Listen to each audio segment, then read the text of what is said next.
Where'd them mountains go? Awful smoky. I think most of this smoke is coming from over toward Hillbilly. There are a couple of them over there on the Oregon border that are pretty good size. I think one's like 60,000 acres, 30,012 or something. Maybe it's more than that. I don't remember. I looked at it the other day. But they're far enough away from him, it looks like. But there's other folks that are close that sure got to worry about them. So this setup I did with these plugs, man, this works good. I filled this up yesterday. Still got a full load of water here. What I have to do now, though, is put these nozzles back on from here and that other one on the side. But I'm sure glad I figured out how to do this. It took a while to come up with something. I was thinking valves and all that stuff, and I thought, well, all I got to really do is keep it from leaking, and so this works pretty good. Our well, let me start this here quick. Hold on. So our well, I don't understand how it works. The half horse, the 3/4 horse, and the 1 horse pump all said 10 gallons per minute. But we've got much better pressure in the house now than we did before.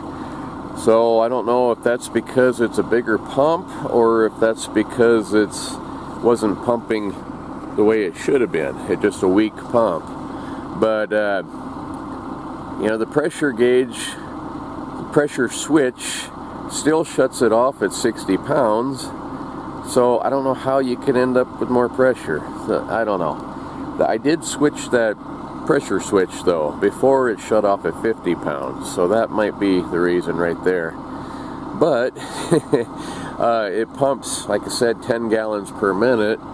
We got about 100 gallons in that 70-foot column of water. And Cindy did pump it dry yesterday.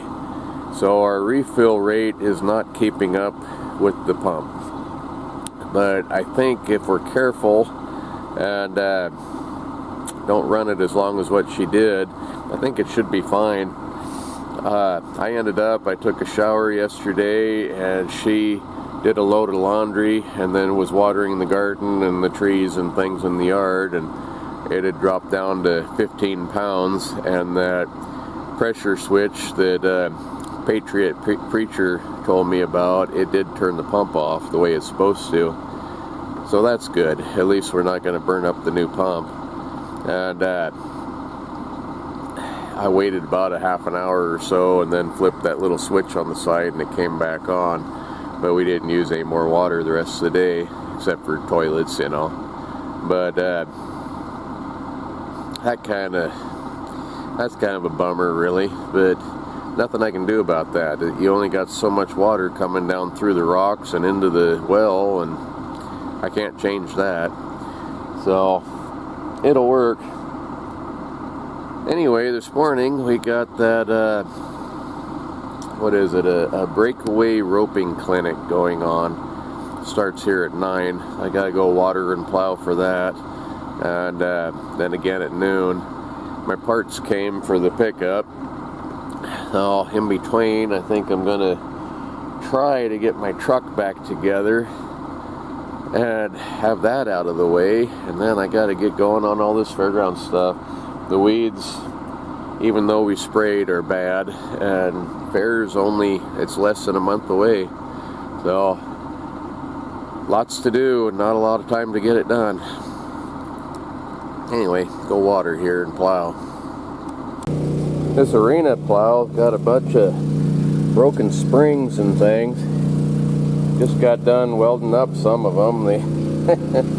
They don't last very long, but they get a little, they get a little more, come on. They don't last very long once you weld them, but you get a little more life out of them. Spring steel is pretty tough to weld very well. If there's enough to overlap it like that one, that's just 2 separate springs. That one has lasted a long time. Most of them don't. I got more on order, and the hydraulic ram for this that raises this back bar up and down, it was leaking really bad. Oh, that friend of mine at the tractor shop, he's rebuilding it, but the seals that he ordered, they sent the wrong ones, so that's still kind of on hold. And like I said, the springs and things haven't come in yet either, but it'll get by for a little longer.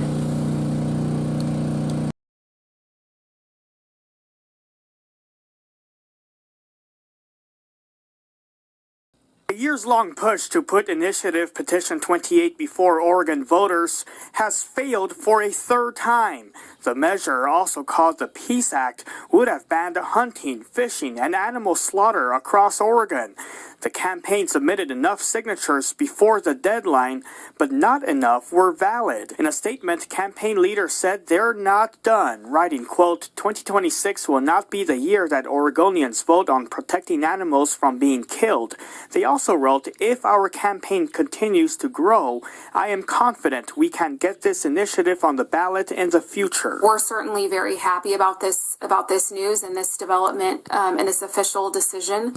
But we have to keep informing Oregonians about why this is such a bad idea. The Oregon Farm Bureau says the fight isn't over because supporters have already promised to try again. And so our job is to keep sharing our stories and making sure Oregonians understand what is at stake, what is trying to be done, and the importance of animal agriculture in this state. Our farmers and ranchers are producing our food and fiber. We need to be celebrating them, not villainizing them.